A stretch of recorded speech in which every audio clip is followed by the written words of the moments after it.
You might be surprised to learn that it's not just rappers with gang ties. From Snoop Dogg to Frank Sinatra and Lil Wayne, we've got a list of stars with unexpected connections to the gang world. Get ready for some shocking revelations as we count down these 20 celebrities. Hello, Frank.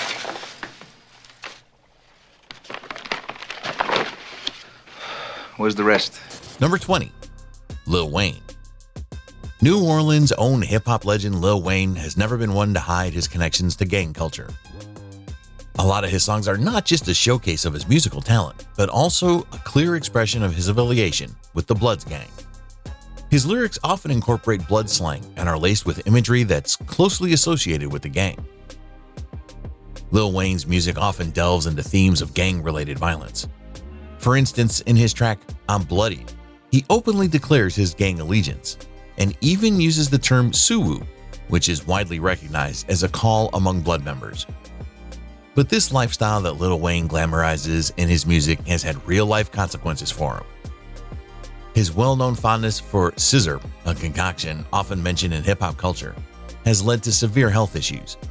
This includes a series of nearly fatal seizures and other serious health problems, highlighting the dangerous side of the gang-affiliated lifestyle he often portrays in his songs.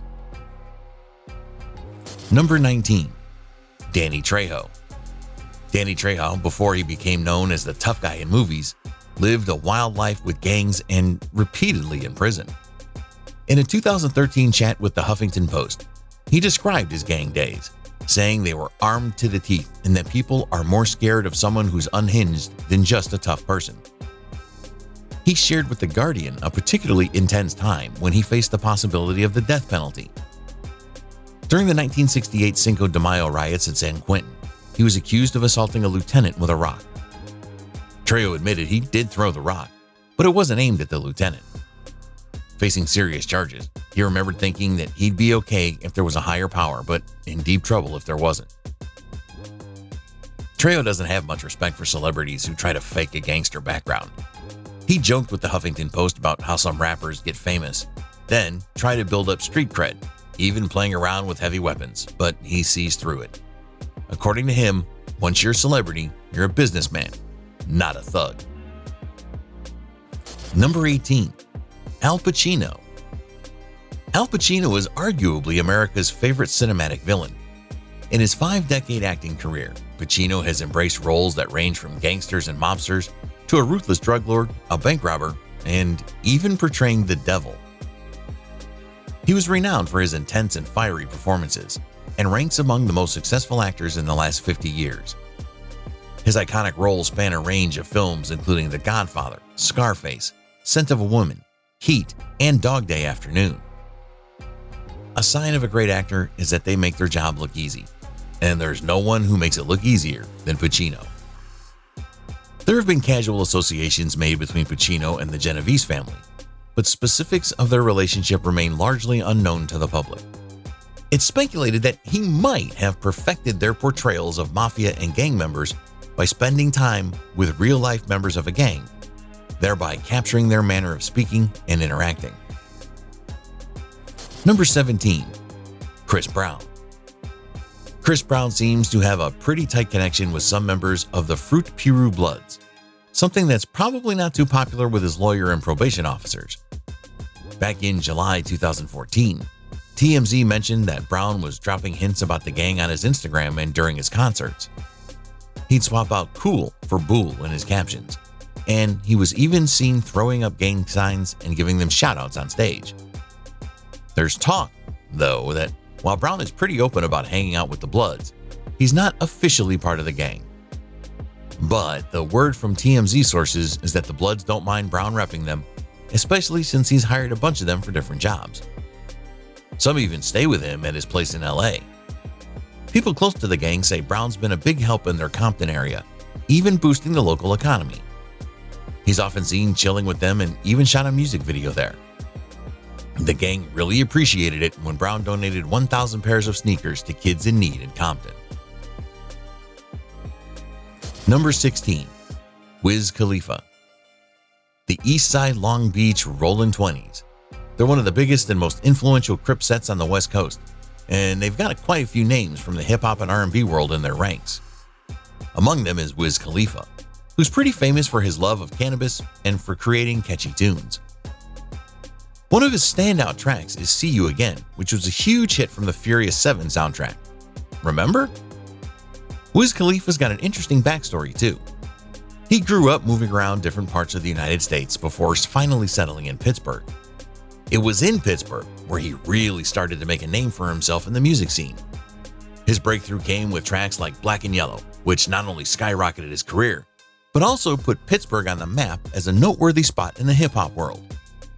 His connection with the East Side Long Beach Rollin' 20s just adds another layer to his diverse and colorful career. Number 15. Frank Sinatra. Frank Sinatra's ties to the mob are a bit hazy, but he was definitely chummy with some members of the Italian mafia.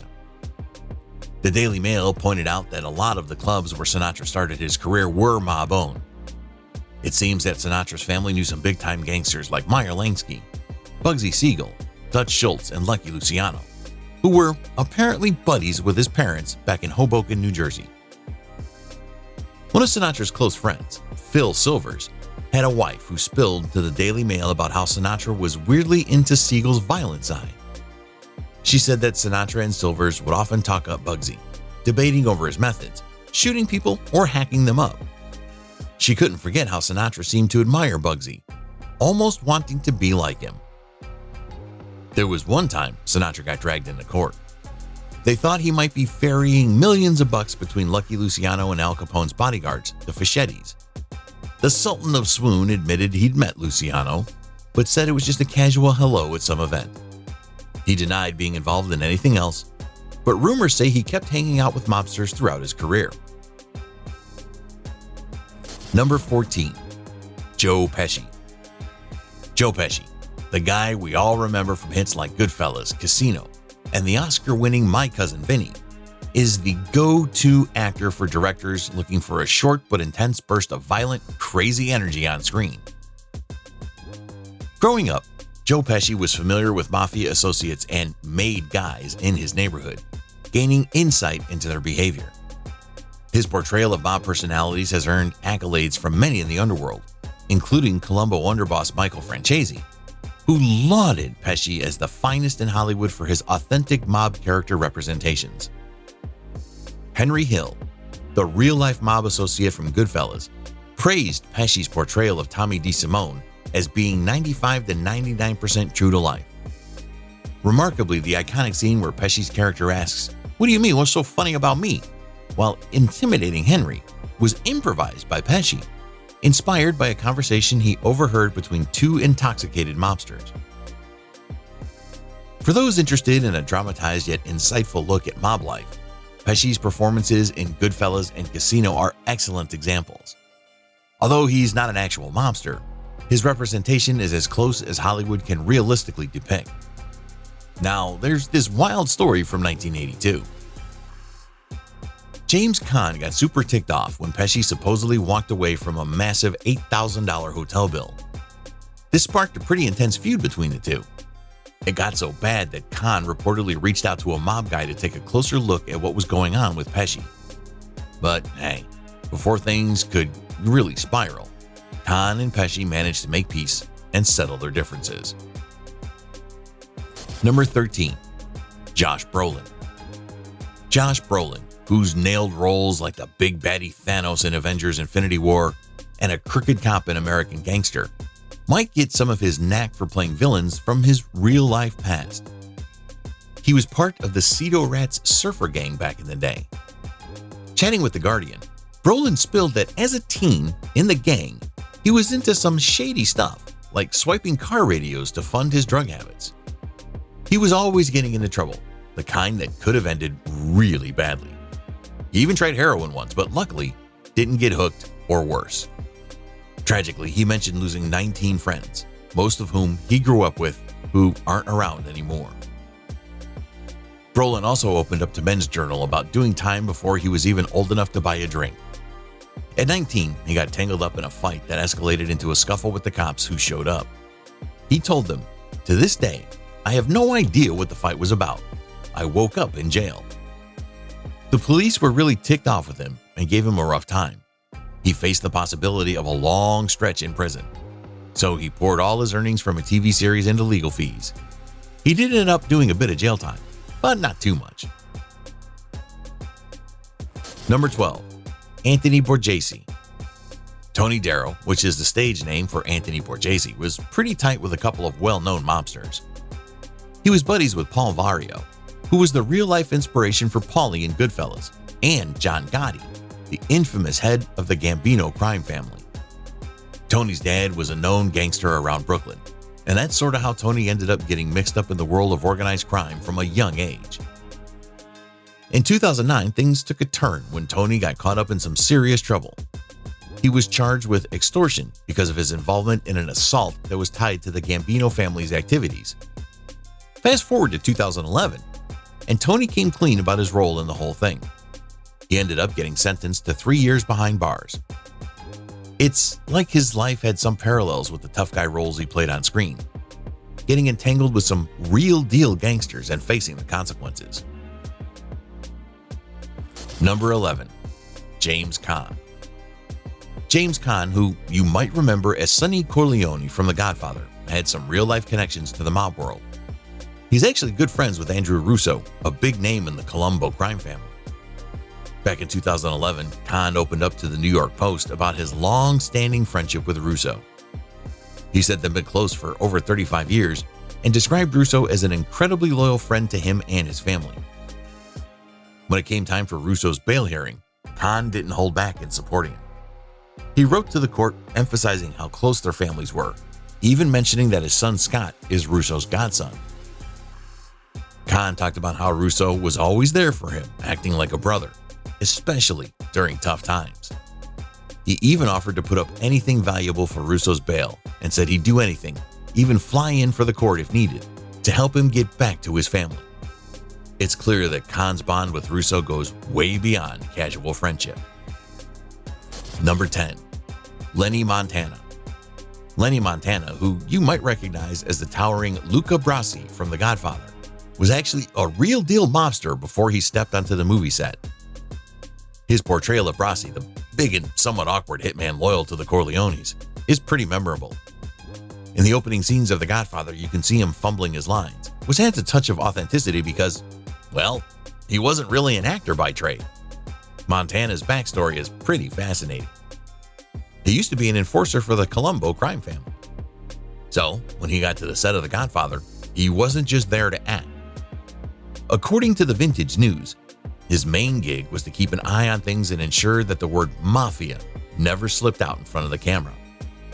It's kind of ironic that a real-life mob enforcer ended up playing one of cinema's iconic gangster roles, blending his actual underworld experience with the fictional world of the Corleones. Number 9. Robert De Niro. Robert De Niro, another giant in the movie world and known for his roles in epic gangster films like the Godfather series, might have drawn on some real-life gang encounters for his on-screen performances. Unlike his co-stars Pacino and Caan, De Niro stands out for his versatility. He's not just a mob movie guy. He's also shown in intense dramas like The Deer Hunter, The Gritty Taxi Driver, and even in lighter, comedic roles like in Meet the Fockers. Growing up, De Niro had his own brush with gang life. As a teenager, he was part of a gang, and it's been said that he's had connections with the Gambino crime family. To get into character for his role in Analyze This, where he plays a gangster, he even hung out with Anthony Fat Andy Ruggiano. It seems like De Niro's knack for portraying these tough, complex characters might have a bit to do with the experiences and people he's been around in his earlier years. His ability to switch from serious, hard-hitting roles to more relaxed, comedic ones just adds to his reputation as one of the most adaptable and skilled actors in the industry. Number 8. Tony Sirico. Tony Sirico really hit the jackpot when it comes to playing mobster roles. He's one of the few actors who managed to appear in The Sopranos, had an uncredited role in The Godfather Part 2, and showed up in Goodfellas. Talk about nailing the mobster trifecta in acting. And when you look at his past, it's not hard to see why he was so good at these roles. Before he made it big as an actor, Sirico had a pretty colorful history with the law. We're talking about 28 arrests and a couple of convictions. He wasn't just playing a gangster on TV. He had real-life connections with the Colombo crime family back in Brooklyn during the 60s and 70s. The interesting part? He even had the chance to become a made man in the mob, but turned it down. This background probably gave Sirico an edge in bringing authenticity to his roles. It's like he didn't just understand the characters he played, he had lived a part of their lives. From his gritty experiences in Brooklyn to his standout performances in some of the most iconic gangster shows and movies, Sirico's journey from a real-life tough guy to an actor is nothing short of remarkable. Number 7. Mark Wahlberg. Mark Wahlberg's teenage years were pretty wild. He thought school was a waste of time and ended up in a gang, getting into all sorts of trouble and facing a bunch of charges.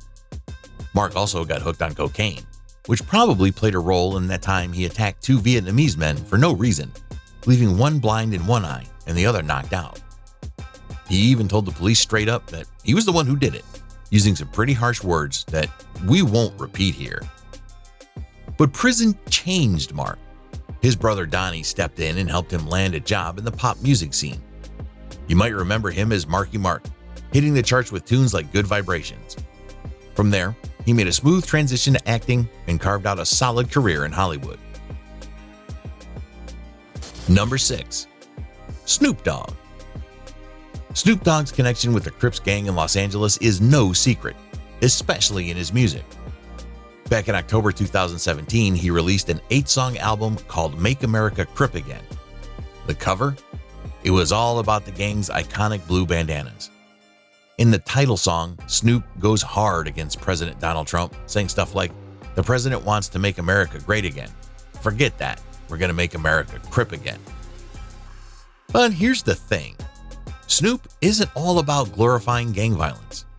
In an interview with Vibe, he explained what Make America Crip Again really means to him. For Snoop, it's about how, back in the day, young black guys in tough neighborhoods formed groups like the Crips to help their communities. They were left to fend for themselves, so they stepped up to provide for kids, giving them after-school activities and be role models. Snoop points out that many people miss this part of the story, focusing only on the violence, forgetting that the Crips originally aimed to mirror the positive community work of the Black Panthers. Number 5. Kendrick Lamar. Kendrick Lamar's childhood was pretty much surrounded by gang culture.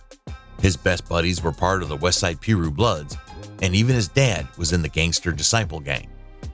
Even though he faced challenges, Lamar fondly recalls good memories from his childhood that ignited his passion for hip-hop music, like secretly attending the house parties his parents threw. Fast forward, and Kendrick is now seen as one of the most game-changing rappers out there, with none other than Dr. Dre mentoring him. Despite these close ties to gangs, Kendrick himself isn't known to be in a gang. It looks like he's all about setting a different path and story for himself. He was serious about rapping. Throughout his career, Lamar has been honored with numerous awards, such as a Primetime Emmy Award, a Brit Award, 4 American Music Awards, 6 Billboard Music Awards, 11 MTV Video Music Awards with 2 wins for Video of the Year, 17 Grammy Awards, and a record-breaking 29 BET Hip Hop Awards. In 2016, Time magazine recognized him as one of the world's 100 most influential people. Number 4. Steven Gerrard. Steven Gerrard, a total legend in the English Premier League, spent most of his career leading Liverpool as their captain. He's also recognized as one of the best British midfielders, making a mark on the international stage. But here's an interesting twist. Gerrard recently popped up in a trial, not as a defendant but as a character witness. He talked up John Kinsella, a notorious gangster known to the cops and courts. Gerrard said he had the utmost respect for Kinsella, but plot twist, during his robbery trial, Kinsella bolted from the courtroom during a lunch break. That move didn't exactly back up Gerrard's view of him as a stand-up guy. There's this buzz that Kinsella once helped Gerrard and his family out. Apparently, they were being hassled by another gangster, George Bromley Jr., who was trying to shake them down for cash. While the Gerrard family has never been in legal trouble themselves, The British tabloids can't get enough of their supposed connections to Liverpool's underworld. There's this buzz that Kinsella once helped Gerard and his family out. Number 3. Cardi B. Before she became a superstar, Cardi B was involved with the Bloods gang. In an interview with GQ in April 2018, she opened up about her past. "When I was 16, I used to be around a lot of Bloods," she said. Cardi compared it to being in a fraternity or sorority, but also mentioned the darker side, like seeing members of the same gang turn on each other. She talked about the lack of loyalty and the things you might have to do to move up the ranks, all without making any real money from it. That's why she doesn't bring it up much, especially because she doesn't want to influence young girls to think joining a gang is a good idea. Cardi also addressed why she didn't openly talk about her gang affiliation earlier in her career. "I don't mention it in interviews because I could lose endorsements," she explained. "But now that it's out there, I'm just saying, why join a gang?" Her connection to the Bloods almost caused trouble in February 2018, right before a concert in Los Angeles. She made a comment that upset the Crips, a rival gang, and TMZ reported that she received threats on Instagram. This revelation adds a new layer to her Bodak Yellow lyrics. "These is red bottoms. These is bloody shoes." Number 2. Ice-T. Rapper and actor Ice-T grew up in LA's Crenshaw neighborhood, right in the thick of Crips territory. He became immersed in the street life of the inner city and eventually became a member of the West Side Rollin' 30's original Harlem Crips. After departing from Crenshaw High School in 1979, Mero enlisted in the Army. But his 4-year stint was enough, and he preferred to lead rather than follow. "I didn't like total submission to a leader other than myself." He once shared with the AV Club, "It's like you're either with them or not. Growing up there, you kind of get sucked into that life. Like I've said in my music, it doesn't matter if you're in a gang or not, you still know what color to wear and what not to wear to avoid trouble. Gangs are intense. They're literally fighting to the death." Interestingly, Ice-T never officially joined the Crips, but he did pretend to be one. "We made up a fake gang calling ourselves the Hillside Crips. We made it seem like there were hundreds of us. This kind of united front helped keep people off our backs," he explained. By the time he hit 10th grade, he knew folks from different areas. "I've always been pretty charismatic. And once you're cool with the key players and troublemakers, and they like you, you generally don't have problems." Number 1. Tekashi 6ix9ine. Rapper Tekashi 6ix9ine is pretty open about his ties to the Bloods. In his Gummo music video, he's seen chilling with a bunch of guys wearing red bandanas. But there's been talk about him switching sides from the Crips to the Bloods, especially since his rainbow-colored hair makes him stand out. His Cuda video even shows him on decent terms with the Crips, or the Blue Crew. Despite this, he's denied ever being a Crip. On The Breakfast Club, he said, "I used to hang out with this crew called Scum Gang from Flatbush, but no one can really pin down who I was a Crip under, you know?" 6ix9ine's career has been filled with drama linked to his gang connections and criminal past. Back in 2018, TMZ reported that he got jumped at LAX. They also covered how the Tango Orejan gang in Texas tried to stop him from performing in San Antonio.